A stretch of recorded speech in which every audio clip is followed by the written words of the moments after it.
Being a Jedi sounds absolutely incredible. Lightsaber? Check. Superpowers? Check. The ability to flip over things dramatically while wearing a robe?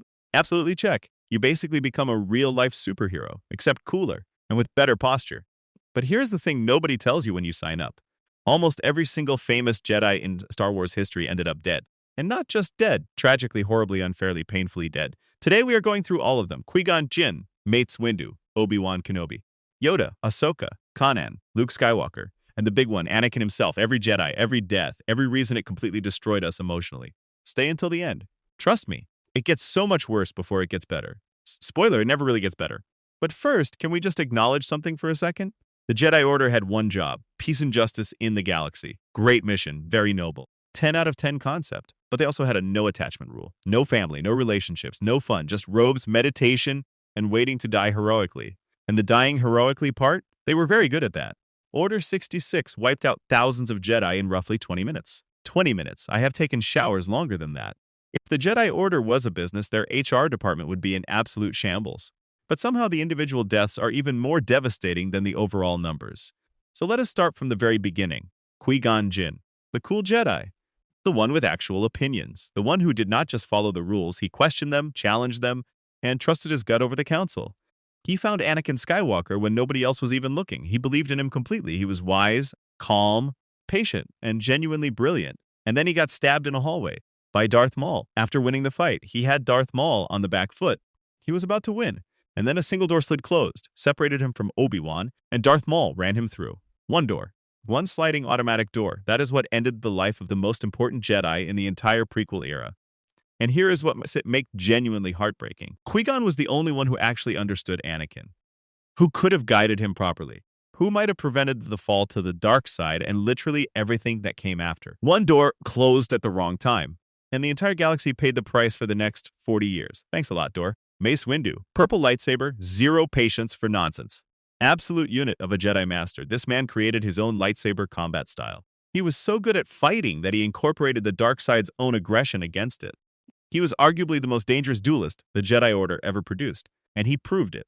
Because Mace Windu actually defeated Palpatine in single combat, the most powerful Sith Lord in the history of the galaxy. Mace won that fight fair and square, and then Anakin cut off his hand and Palpatine threw him out a window. Mace Windu, 900 hours of training, creator of his own fighting style, Samuel L. Jackson energy personified, thrown out a window by a teenager having a feelings crisis. The worst part?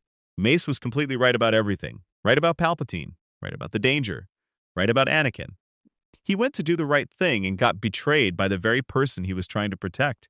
And here's the thing, his death was never actually confirmed on screen.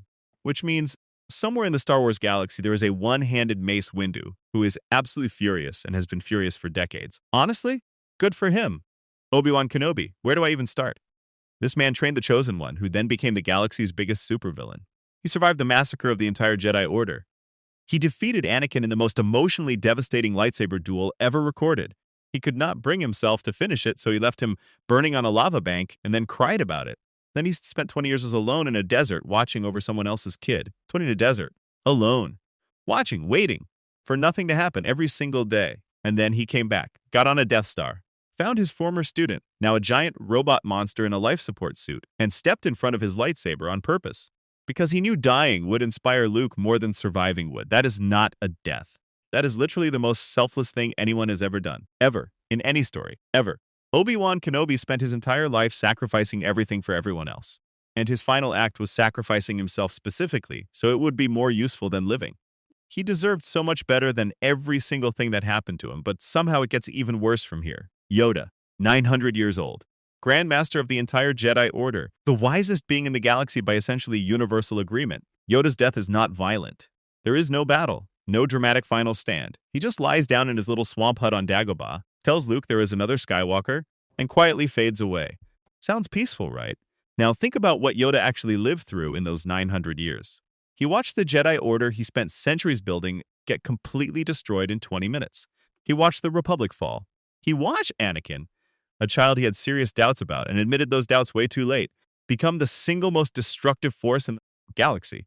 And then he hid in a swamp for 2 decades, alone, eating whatever lives in swamps, 900 years of wisdom, power, and experience. And in the end, none of it was enough to stop any of it. The quiet deaths are always the saddest. because there is no drama to distract you from what was actually lost.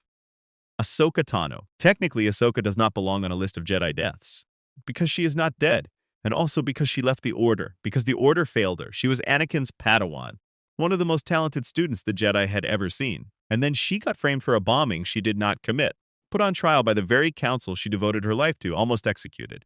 When she was finally cleared, she walked away, not angrily, just quietly, because she had seen exactly who the institution was when things got difficult, and she could not unsee it.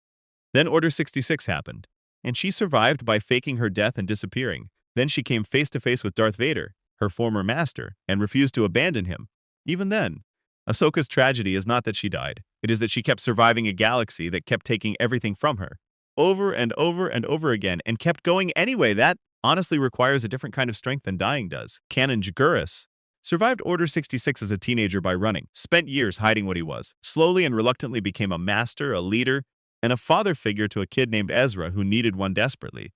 Then he got his eyes burned out by Maul, just completely lost his sight.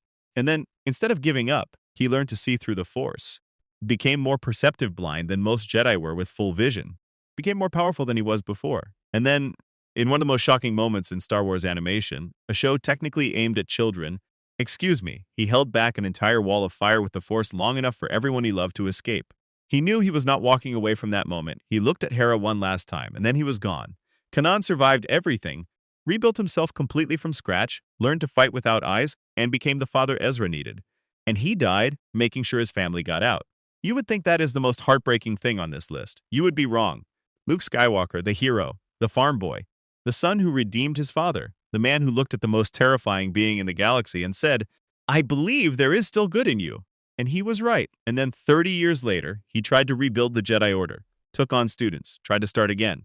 And his best student turned dark, and Luke, in one single moment of fear, ignited his lightsaber over a sleeping Ben Solo's bed. He did not go through with it. He pulled back immediately. But it was already enough. The moment it happened, the trust was broken. Everything fell apart, and Luke, the greatest Jedi of his generation, went to a remote island and hid from the galaxy he had saved, because he could not face what his moment of weakness had cost. He came back one last time, projected himself across the entire galaxy through the Force to give the Resistance time to escape. One final act of pure hope, and then he faded away. Quietly on his island, alone, Luke Skywalker saved the galaxy twice, and both times the cost was everything he had left.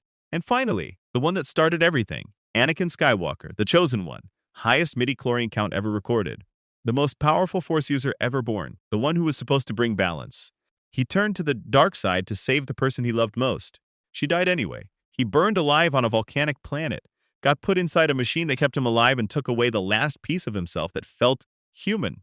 Spent 20 years as the most feared enforcer in the galaxy, knowing the whole time that it was all for nothing, that she was already gone, that his children, who he never knew survived, were out there somewhere without him. And then his son came for him.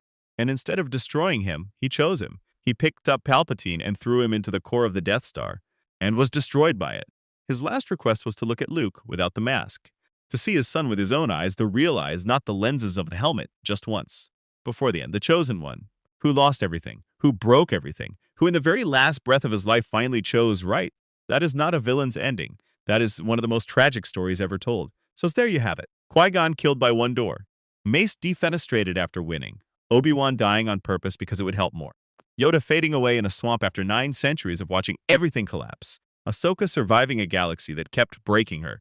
Kanan burning so his family could run. Luke fading away alone on an island after one moment of weakness cost him everything. And Anakin finally becoming himself again in the last 30 seconds of his life. Maybe that is the cruelest part of being a Jedi.